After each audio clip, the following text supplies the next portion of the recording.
Welcome to Gun Owners of America State of the Second podcast. I'm Kaylee. And I'm John, and today we're joined by Clay from Bullet Vault. Clay, how are you today? I'm great. How are y'all? Oh, doing great.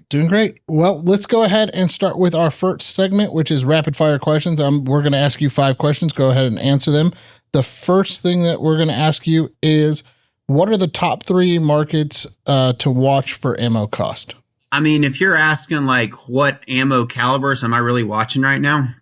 In addition to Bullet Vault, we also are owners in Primary Weapon Systems and Lone Wolf. And so we're paying a lot of attention right now to 338 ARC, 6 ARC. Those are something we're pretty excited about. We're coming out with some new calibers there as well.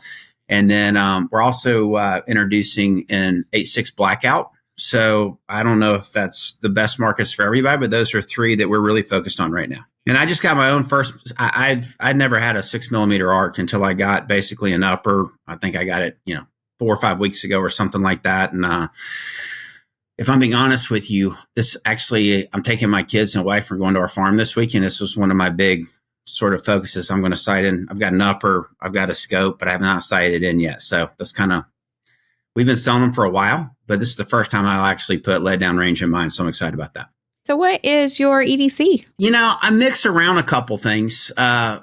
Most always is SIG 365, just kind of one of the regular ones, the originals, not the XL or whatever. I occasionally, depending on like what I'm wearing or where I'm going, like especially if I'm wearing boots or whatever, I'll actually still ankle carry a just 5-round, snub nose, no hammer.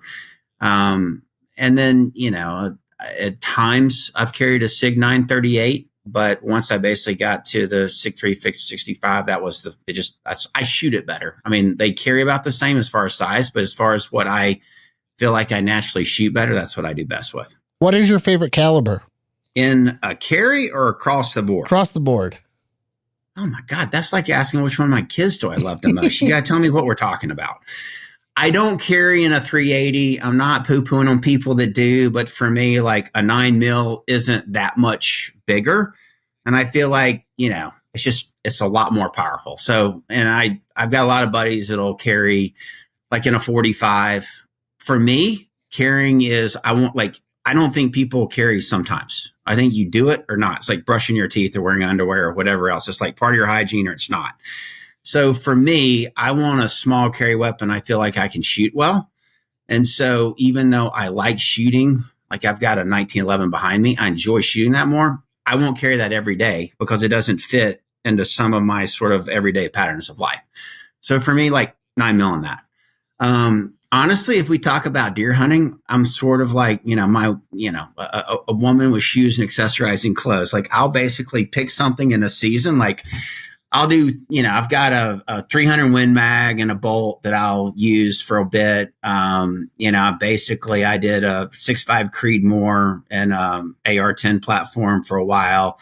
So I kind of switch it up based on, what I'm in the mood to do. I don't really kind of do a different caliber because I'm in short range or whatever. I just pretty much do what I'm kind of into for that season.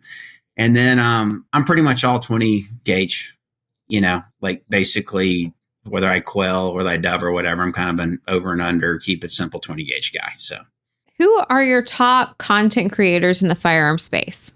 That's not a fair question because since I own a couple gun companies, I tend to like the ones that like cover us and report well on us and those sorts of things. Honestly, some of the guys that are harder, like there's so many that are just for sale, right? Like basically you pay them an amount of money, they'll say good stuff about you. So when you get like a Grand Thumb or something like that to say something nice about your stuff, like truly critical, right? Like there's some guys that are not for sale. And like, if they say something about you, it's fair. They'll mix in compliments with the things they don't like. So, I tend to, in general, I'd say in life, as I've gotten older, I trust happy, positive things less. Like if I haven't found the wart in something, I haven't heard the downside, I tend to not trust it. So most of the content creators that I feel most proud of when they cover our stuff are the ones that I know we earned a hard vet. So, all right. Last question is, what is your expected outcome for Q3, Q4 for the firearms industry? Are we going to be up or down? I think you got to go subsegment. So cans have been strong for a while. If we can get, I wish they were going to get rid of the whole NFA program. If I were king for a day, I would wave a magic wand and make that happen. I'm sad and happy. I'm sad because I feel like, given who we have in the White House, we have both controls of both houses of Congress. I don't see a real aspiration right now to get a congressional law to do away with that. And if we don't get it right now, I worry we won't get it. So I'm a little bit bummed about that. Actually, I'm not bummed about that. But I'm really pumped. It looks like that they're going to take, the $200 tax stamp and get it to zero or some near zero number. So, that's a pragmatic outcome that helps us be in a better position than we are. If that happens, especially if it pulls in, basically pistols, SPRs, et cetera, I feel like that you'll see continued strength in suppressors and hopefully even more so. And, I personally, I shot suppressed when I was in the military, but once I started hunting suppressed, I don't want to hunt any other way once you do that. And so I've been in the process of, I got 1 or 2 cans and now I have a lot more because I don't want to have to sit there and look up my dope and remember how much I've got to move and everything. So I am, and this is both as a gun dude and also as a gun industry guy, I'm really hopeful that they're going to basically, through that reconciliation bill, zero out the tax stamp, and that we're going to see renewed and increased strength in suppressors. And that will lead to tons of folks saying, I don't want 2 or 3 cans, I want 8 or 9 cans or whatever. Those are the categories I think we'll see the most strength in. Talking to other buddies in the industry, there's some softness in bolt action rifles. There's pockets of strength, in the MSR space, but I don't see, other than shorter barrels, what makes that better and stronger across the board. That's kind of my current outlook. You guys see it differently? You see it roughly the same? I'm seeing the same. Just talking to people, I'm seeing the same thing. And with the HPA getting into the reconciliation bill and when this airs, depending on how it goes, we already know it's passed Congress. I foresee the suppressor market going up, which means we'll see probably a run on guns threaded or adapted to run suppressed. Yeah. I could also see almost new subcategories coming out, since you get if the bill goes the way I hope it goes, then I think you see this lift in shorter barrels. I think you see this lift in cans. I could see there being a lot more sort of integrated uppers. One of the things I've been thinking about a lot and challenging myself a lot is I have a lot of friends that are freedom guys. They're politically conservative. They love America and they don't have an AR. So I think there's a world of people like me, probably y'all, that own a bunch of ARs, a bunch of lowers. And so I think there's always a market to sell more uppers to them. But I think it'll also be interesting to see if the kind of press coverage leads to more people getting their first AR. And I know that sounds crazy because we think about, everybody's got an AR. There's a ton of people that don't. There's a ton of people, because they come up to me. They're like, I'm thinking about getting my first AR. What do you think I should get? And it's always a good reminder to me that not everybody's as much of a gun nut as me, right? And that we can't just get myopically focused on our core folks. So we always have to continue trying to expand our tent. And I think that's hard because of what the liberals have done to us with, Meta and all this other stuff. But it'll be interesting to see, is this just renewed buying amongst the core gun nuts like me, or does this prompt more people to come in and buy their first tactical rifle? It'll be interesting to see that. Yeah, we spend a lot of time talking about how do we build a better on-ramp for people to get involved in the Second Amendment and, go from the anti-gun side to maybe just gun, aware to a gun owner, to a gun advocate. And I hope that as we start seeing more restorations in our rights, whether that is, Hearing Protection Act or constitutional carry, all of those things lead to the gun culture being stronger. And we know that, the great law of the universe, as so many people have said, is culture is upstream of politics. And so the stronger that we can make our Second Amendment culture, the easier it is for the momentum to be on our side, to see these restorations. And I think a lot of that's coming to fruition when it comes to constitutional carry, hearing protection. And then, like John said, We're headed to the Senate. Hopefully the Senate amends to also add the SHORT Act into the reconciliation bill so that we can have even greater victories. By the way, am I being overly pessimistic? I feel like we're going to get screwed. We're not going to get a real bill that does away with NFA, that we're going to get what's a great step for us, right? Zeroing out the $200. But like, am I throwing in the towel and being hopeful too soon? Or do you guys see it the same way? I don't feel like that's something that's going to get pushed through, and I wish it would, but that's how I see it right now. Do you guys see it differently? So, I think that it all depends on the grassroots momentum, right? So, when it comes to the Hearing Protection Act, my understanding is that is a removing of suppressors from the NFA. It's not a perfect doing away with. I mean, we want to see a full restoration of the Second Amendment. That being said, the Senate, believe it or not, is our stronger of the two houses. And so with the Senate, we can see it either get stronger or even potentially getting the addition of the SHORT Act. So we've got 2 different letters that we're working on. The first one, we've already sent it to the House. We are continuously adding additional signatures on it, which is the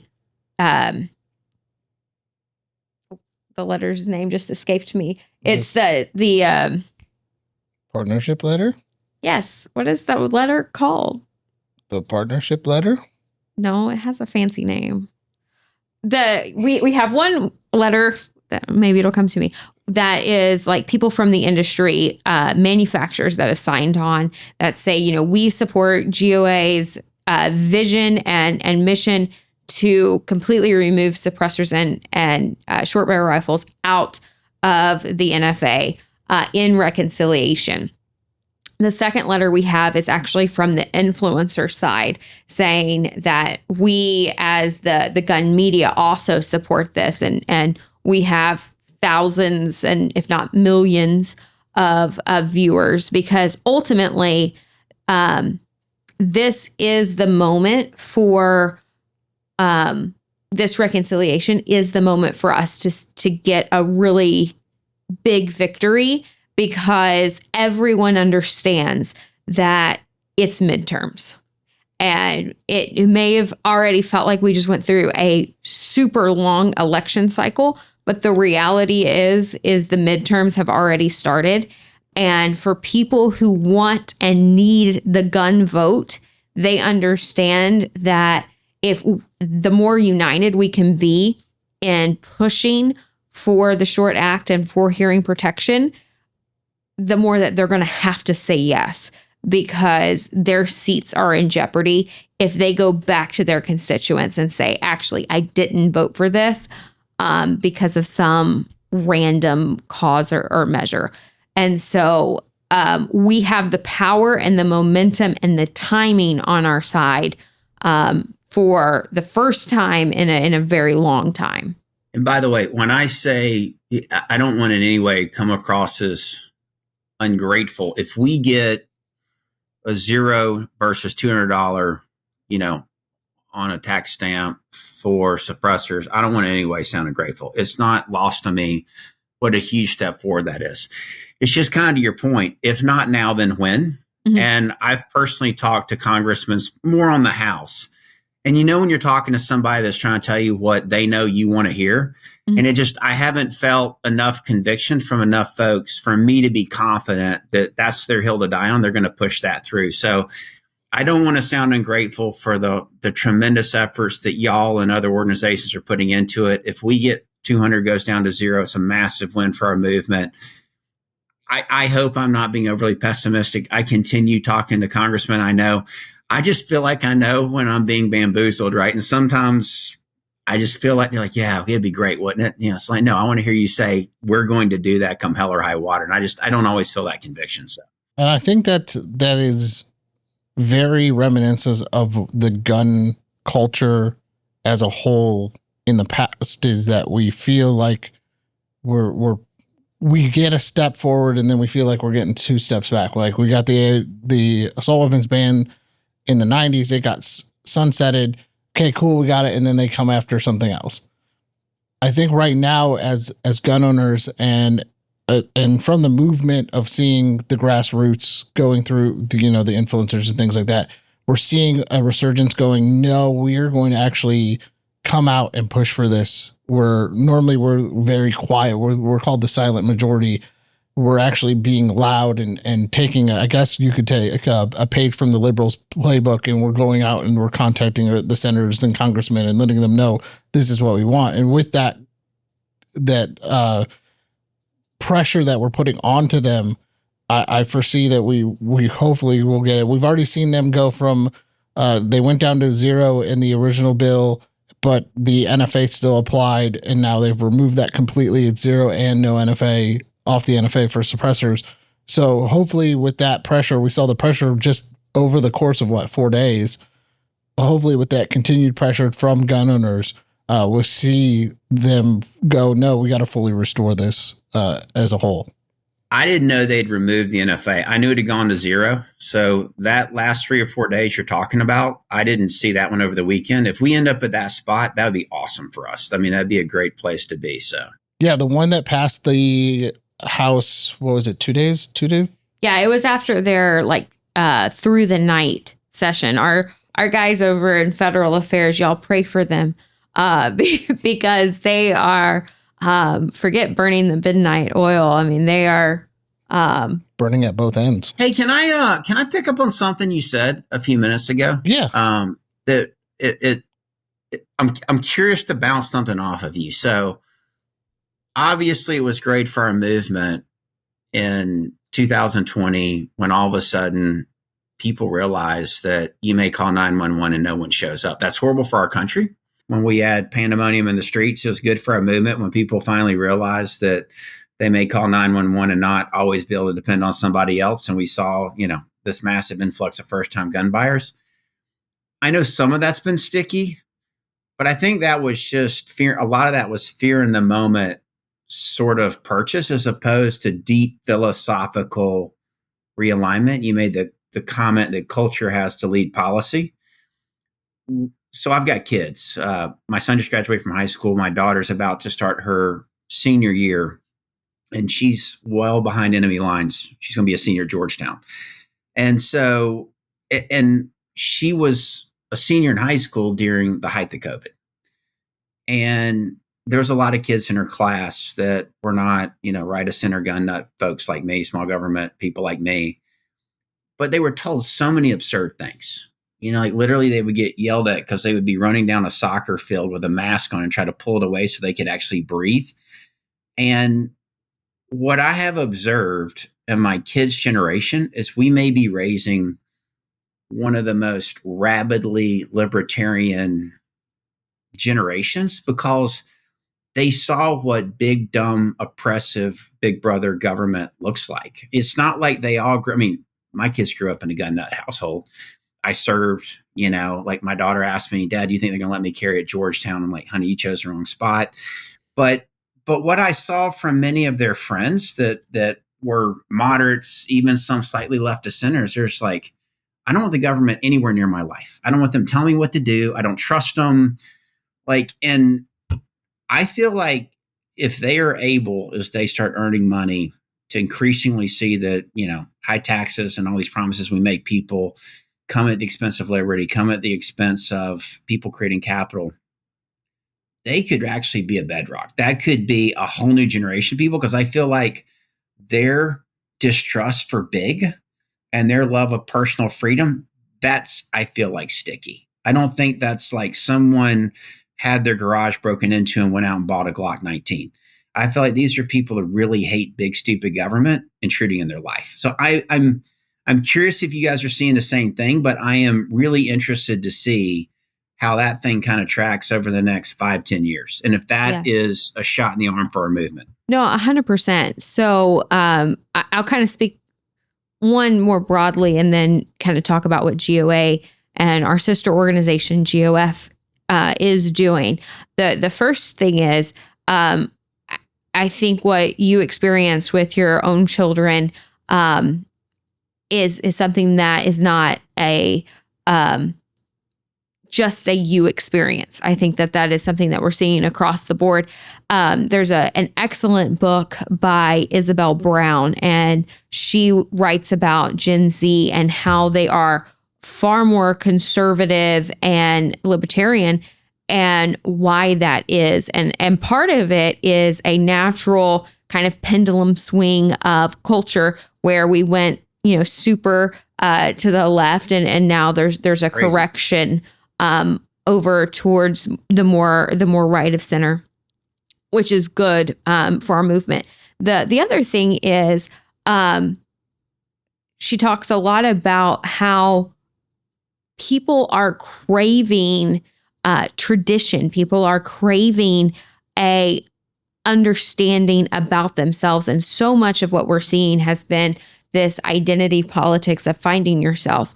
And what she kind of hypothesizes is a lot of that comes down to our natural rights and understanding that the government didn't grant us these things. It wasn't a permission slip or a gift tied up in a bow, that it was, these are inalienable rights. And so the more that, especially the Generation Z, is looking at those things and begins understanding them, the firmer the foundation will be for the next generations to follow.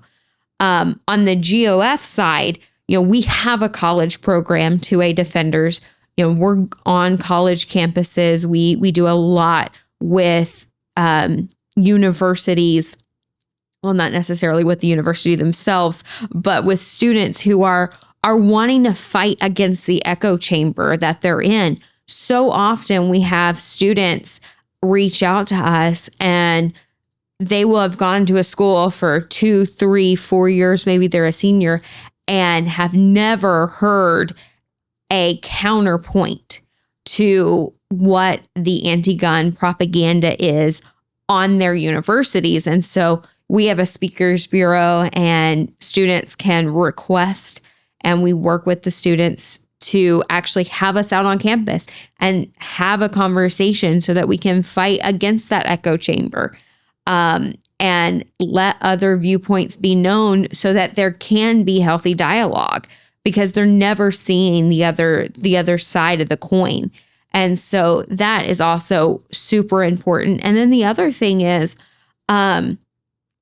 we've noticed a lot with students who are wanting to get into the firearms industry, and they just don't know where to start. They don't, they're not going to be able to find information about internships or about job openings at their university's career center, because their university is not dialoguing with the industry.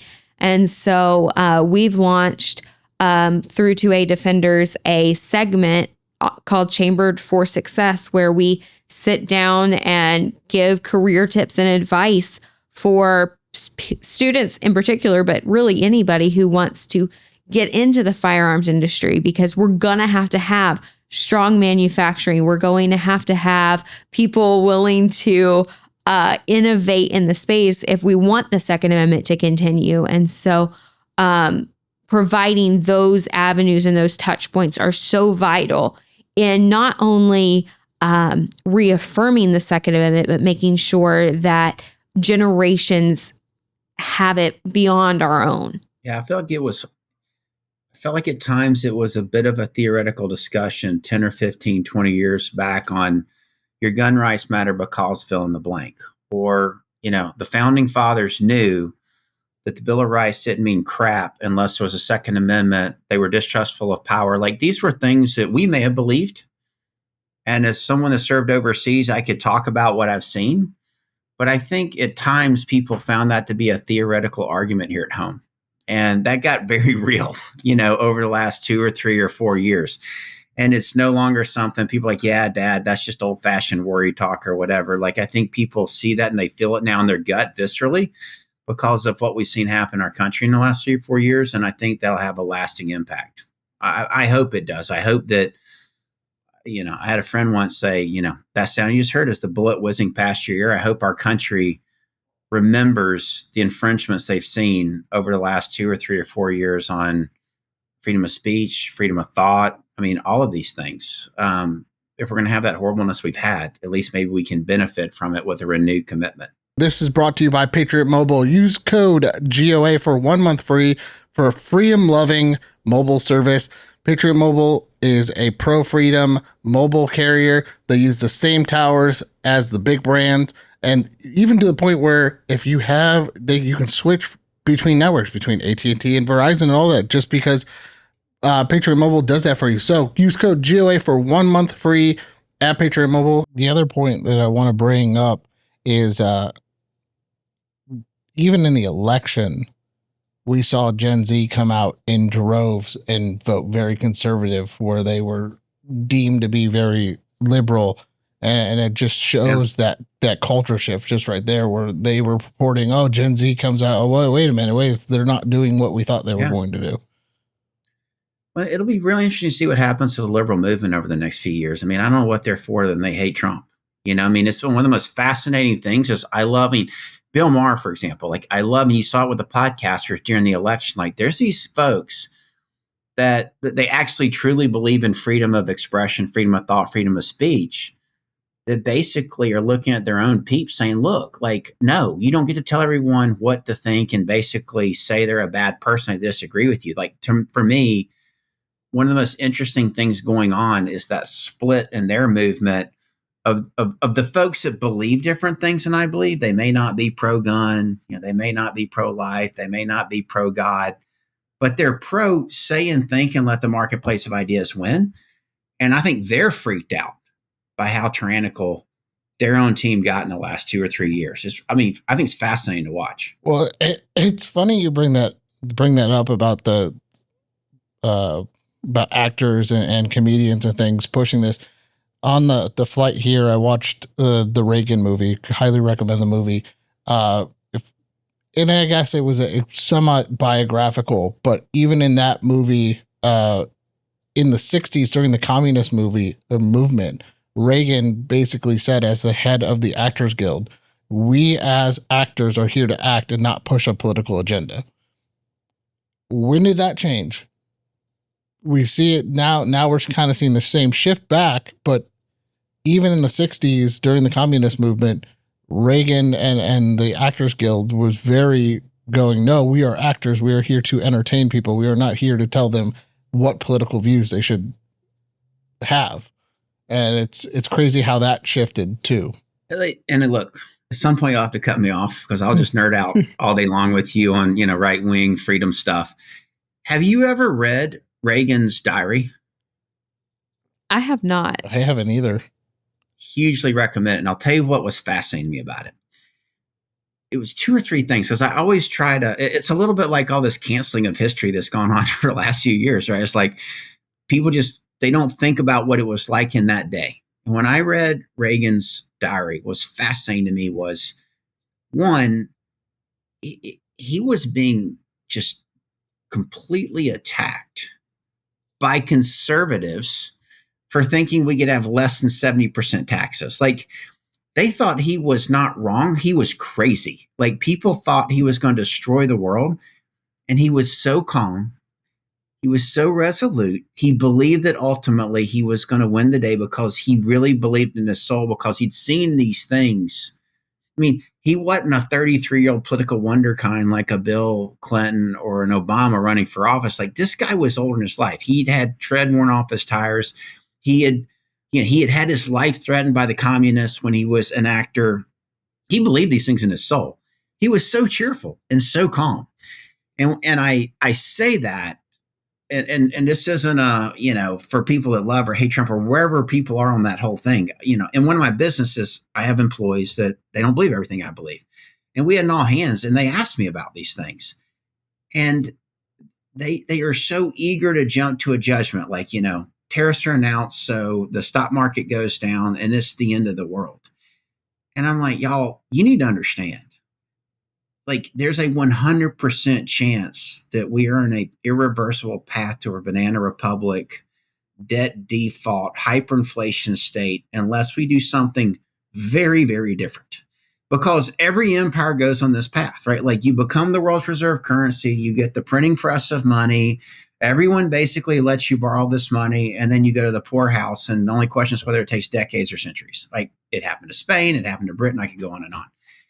And like, that is the path we're on, short of doing stuff very different. And when you look at the things that we're trying to do different right now, reshoring manufacturing, I mean, these are big, big things.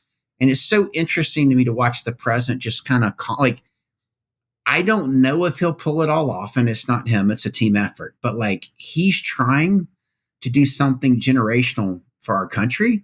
He's calm about it. He's resolute about it. He's a happy warrior about it. And this isn't something you look at the stock market on Friday and go, is it working or not? And I mean, like, when he basically said a couple months ago, there may be near-term pain. We're trying to save the country. When's the last time a leader said that? You know, I mean, when's the last time someone said, I'm asking the country to have a little bit of sacrifice for the greater good over a long period of time? And so it'll be interesting to see, are we in fact living through this hugely monumental period in history? And do some of these things work? Because when I see the president's sense of positive resoluteness and just calmly proceeding forward, it really reminded me of reading Reagan's diaries, where like, everyone thought he was crazy. Everyone thought he was wrong. He was going to blow the world economy up. He was going to get in World War III, and he wasn't defensive. He was just, he had it in his heart. He had the conviction. And it's really interesting to look at those parallels, I think. Let's go ahead and just talk about how you got into this, who you are, a little bit about Bullet Vault, and you can talk about and touch on any other companies that you do as well. Yeah. So, I mean, you know, kind of back in the envelope, my history, I grew up, you know, a Southern God gun guy, grew up in Georgia, happiest times for, you know, deer hunting in October, November, you know, missed some college football games because I didn't come in after dark on Saturday afternoon, sort of thing. Went to college at Stanford, not because I was probably that. I made good grades, but I would never have gotten in had I not been a decent swimmer. And so that opened up some doors in my life. It paid for my way through college, lower middle class upbringing. So we could never have afforded Stanford, even if I had gotten in, and I wouldn't have gotten in. So, you know, and I got into swimming because I was a really sick kid. You know, I needed stronger lungs. They put me in the water, cardiovascular sport. So I get to Stanford. I start studying, like I mentioned earlier, these things can be theoretical at times. I studied a lot of public policy, a lot of macroecon policy, have always been interested in these things, have always been interested in, you know, things like national debt and where we're making investments as a nation, you know, those sorts of things. Got out of school, thought about going into the ministry, applied for a Rhodes Scholarship to study divinity. I wasn't ultimately that smart. I drink and I cuss too much, but, you know, I still have these strong connections to, you know, the religious beliefs with which I was raised. I mean, faith is the center point of my life.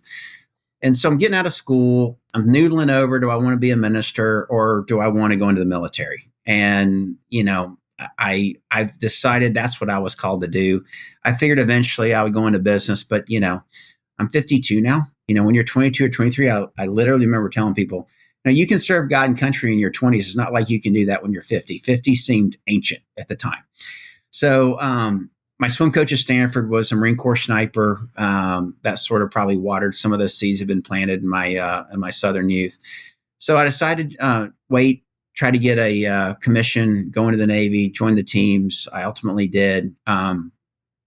Figured I would, you know, date as many women as I could until I was 30, committed to none, until I met the love of my life at a bar on a Friday night at a very young age. You know, so I got married. I was in for, you know, right at 4 years, 96 to 2000. Thought the world was getting boring, how short-sighted was that. So I got out in 2000. And, you know, because where I'd gone to school, I had a lot of friends who were in Silicon Valley, were in tech. I went up there, I worked for a while. And I really have been in various forms of tech for most of my career. I worked for a couple of global technology businesses, ran a business with a few thousand people for one, with employees in a bunch of different countries. Felt guilty that I hadn't served, went back, you know, I said I'd served, but it's not like in the late 90s when Clinton was president, I had, you know, gone down range and hunted the enemy forgotten country. Like that opportunity wasn't in abundance when I was in the late 90s, and it certainly wasn't an at-bat that I got. So I felt guilty that so many of my buddies were doing stuff that mattered and I didn't. I went back in the reserves in 2010, did some things that, I'd like to think mattered and moved the needle between 2010, 2017. While I continued, I had kids at that point, I was basically building my career. And then, 2017 was sort of a turning point in my career, in my life, if you will. And so I went to DC to hang out and have beers with a buddy of mine that I'd worked with in Iraq in 2015. And I was just like, what's going on up here? Like, I hear all this crazy stuff. All I know is what I read in the paper, President, 45 Trump's talking about a coup. And he looks at me and goes, what's going on is all of it's true. I'm like, come on. It can't all, like, really? He's like, wake up. He's like, yeah, like, these are desperate times that we're in. Like, there are big pools of power and money that want to control the world and want to control the country and will stop at nothing to do that. And he went into some details on what had transpired, what had been done. And I mean, I got furious. I often will get angry at injustice or tyranny. And sometimes it passes. It didn't pass. And then probably, shame on me. I don't know if you want to say that I had, I had flirted with the establishment. I mean, I went to an incredible university.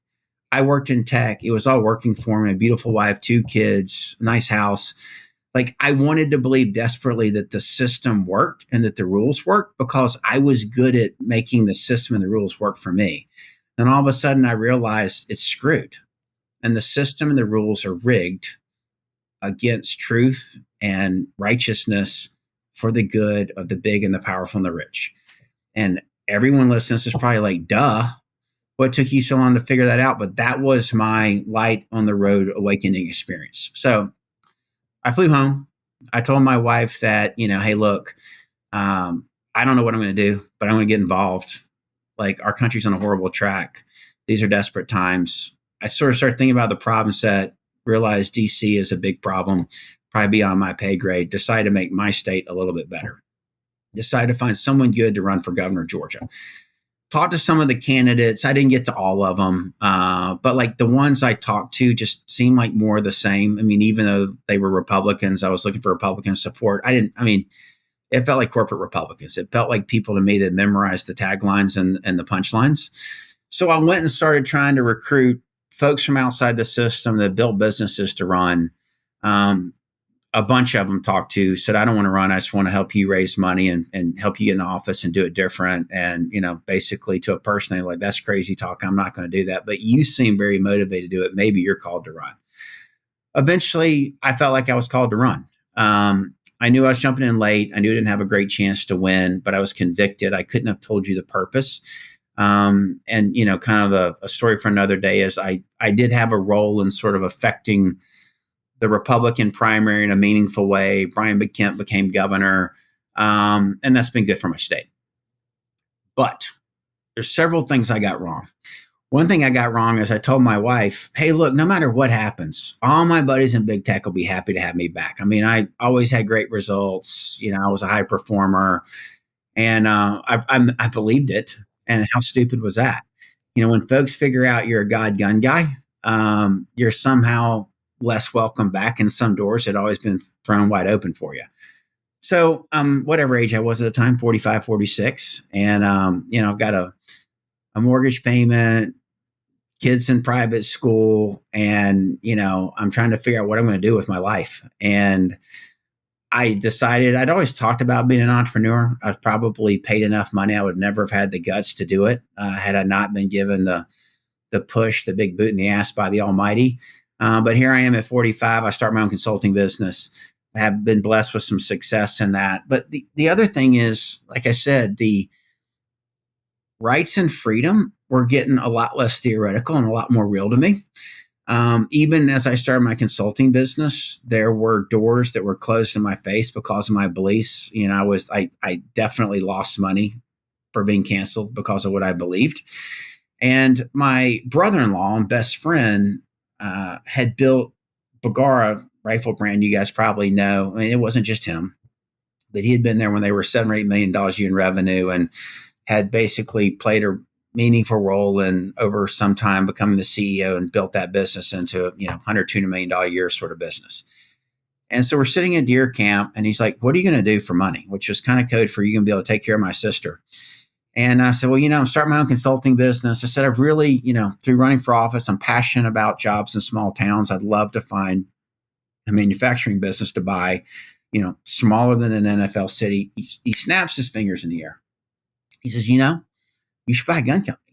He's like, "You don't know shit about making guns and selling guns, but because you're a team guy, you understand guns and, you love guns." And he's like, "I could kind of give you the cheat sheet and help put some pieces around you." And so we had a small group of us that, pooled our money and, started looking around. We bought Lone Wolf, which was early in the, Glock-centric pistol parts and accessories business. First AR I ever bought was a Primary Weapon Systems AR. They're both out in Idaho. I was doing some consulting business out there, so ended up buying PWS as well.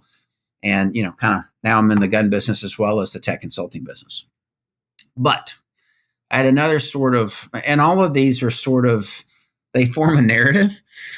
And they were probably just these increasingly clear points of awakening for me. And so I think it was like we closed on a Friday on Lone Wolf. And I think like the following Wednesday, my CFO called me and said, "Hey, bad news. We're losing our credit card processing," which, that's an e-commerce business. That's a headshot. That's not something you recover from. And I'm like, "How, why, what are we going to do?" And he says, "Well, it turns out the credit card processor we selected, we disclosed what we do for a living, what business. They're backed by Bank of America. And Bank of America does a periodic sweep and basically, everybody that's anywhere near an SIC code of guns or ammo, no bueno." And so they basically gave them an order to drop us. And, we lose our credit card processing on whatever day it was, Friday.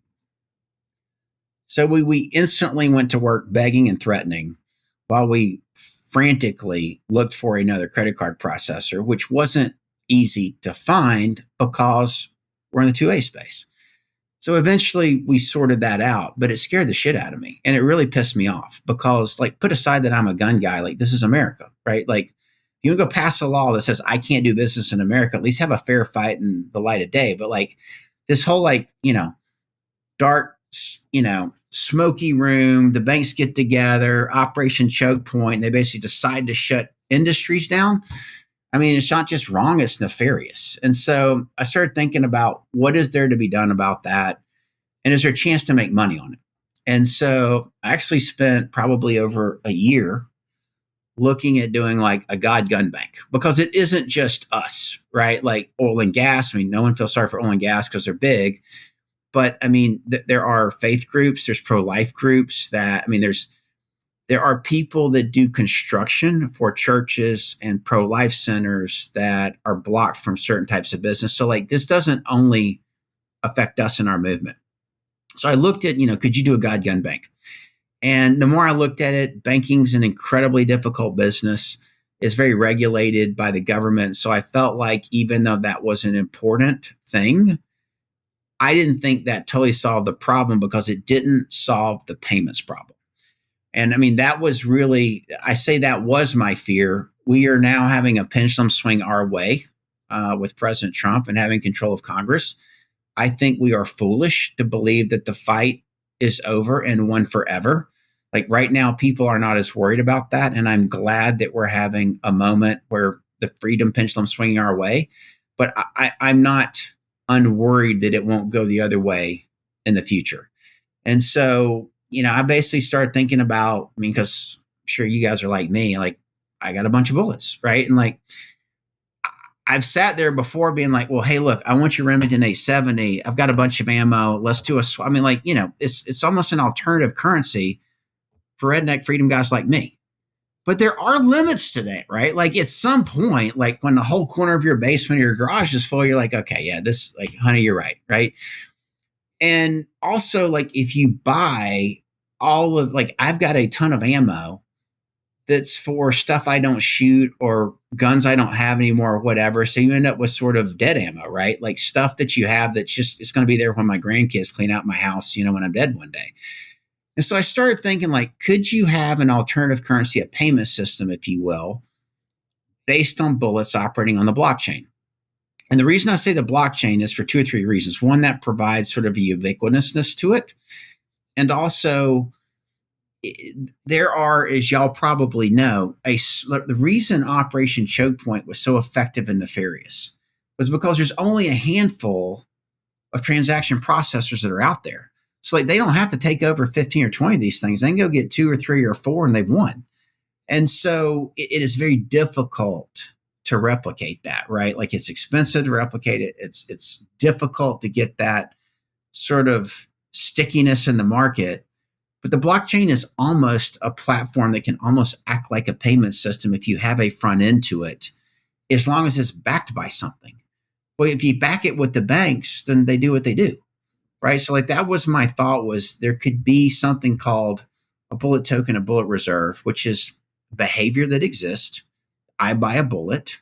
I might want to shoot it. I might want to shoot it later, but I might just want to store it, because I might want to store it because one, like I'm a person that is terrified about our national debt. I mean, it's crazy. Like 2020 COVID spending is now our new baseline we benchmark ourselves against. So like, I don't see a way that we either don't make tremendously difficult choices as a country or have inflation. I hope I'm wrong.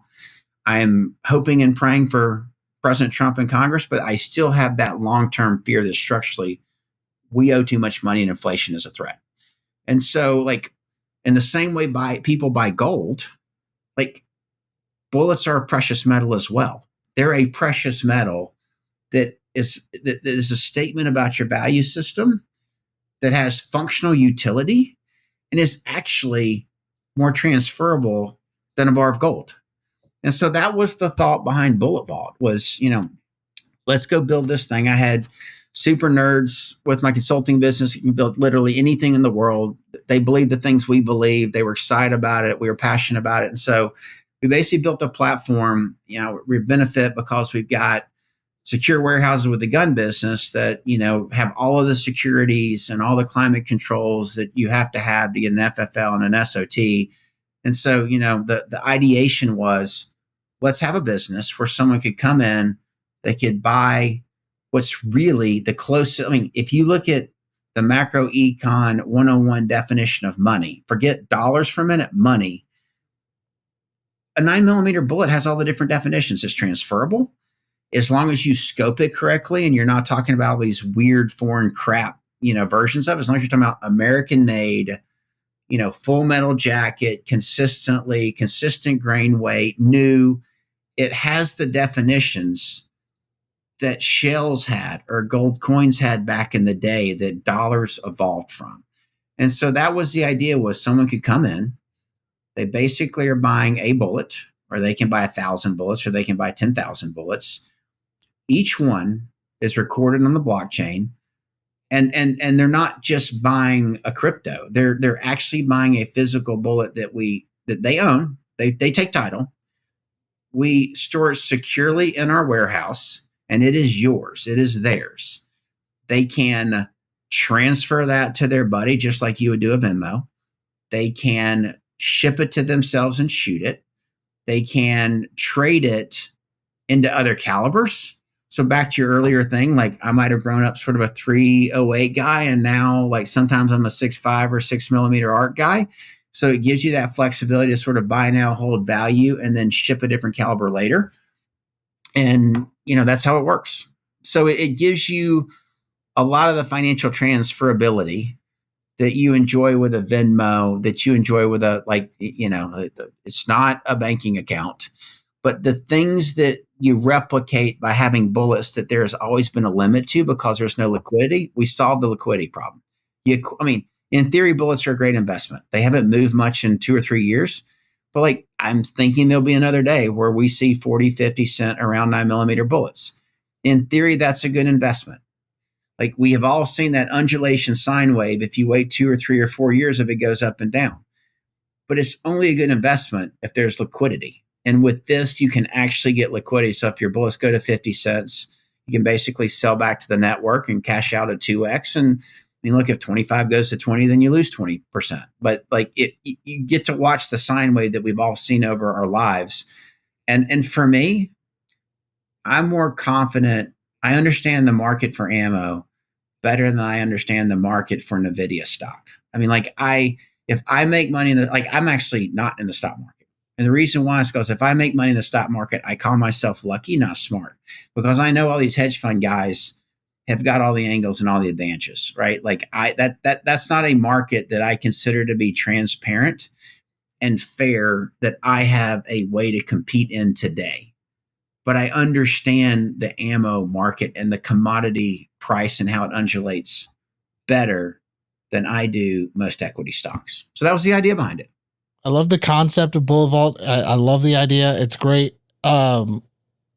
Is there do you foresee any legality or anything like for states that have ammo restrictions and things like that? Do you see anything that would end up blocking this in the future? Or is this just so? Look, we built this so that we could potentially achieve dreams and do something meaningful for our movement. Will we be that blessed? Time will tell, God knows, and I'll find out when he's supposed to tell me. But we built it that way from the ground up. And so let me give you an example. We built it from minute one compliant with the know your customer laws that govern the banking system. So like I never wanted to end up being successful with this thing, having it become a payment system for our industry that's essential to our freedom, and have some liberal man or woman in the White House send their attack dogs and be like, hey, you know what? That first year, you basically did a bunch of transactions. You don't know who it was. It might have been money laundering. Like we built this thing from the very first transaction from the ground up to be compliant with the know your customer laws. And so like before someone can do a transfer, we verify that, they're a citizen, their identity. We check the state they're in. We can't do this in every state because, there's these states that live under tyranny that you guys know well. So we built it from minute zero to be compliant with all of the laws so that it could evolve over time into a transaction system, because we assume if we're successful, people will come after us. We have to be beyond reproach. So that was one step that we took. Now, you brought up something that I'm going to twist your question to the one I want to talk about, because you're asking, I think, about what laws are out there that are going to bite us in the ass and get us shut down. And I'm not saying we thought through everything, but Lord knows we spent a lot of time around a campfire with lawyers trying to game theory. How would we screw us if we were the liberals and we were out to shut us down? Okay. If you ask me what I'm afraid of in my business, it's the same thing that I'm afraid of for the gun business. Like there aren't enough old and aging white guys like me that love God and country that grew up deer hunting in Georgia in the fall. Like eventually we're all going to die. Like we've got to find a new generation to get our message to them. And as long as those guys at your Facebooks, I mean, look, I love what Elon's doing, but like that guy, I hope he hears somebody and like opens up X to us. But like, as long as we're all blocked on these social media platforms, we have a sustainable growth problem. We have a challenge getting our message out. And that's the biggest single challenge I have in my business. When people hear about Bullet Vault, they love the concept. When they go to we had metrics on like how many people we could sign up and all these other things. Do you know where our business has struggled compared to our expectations? I can't advertise and tell people about myself because those same tyrants are basically saying, I don't want God gun ammo dudes getting out to Gen Pop. Like that's the one that I worry about that will be the single biggest challenge for our success. And it's the same challenge I see for the gun industry. As somebody who was in marketing and ammo and in the firearm space, the amount of times that we had been blocked on Facebook or Instagram or TikTok or whatever because of something we said, it's just insane. And Elon's opened up X a lot. So hopefully we see more of this with the broing coming out with Zuckerberg, and then we'll hopefully see more.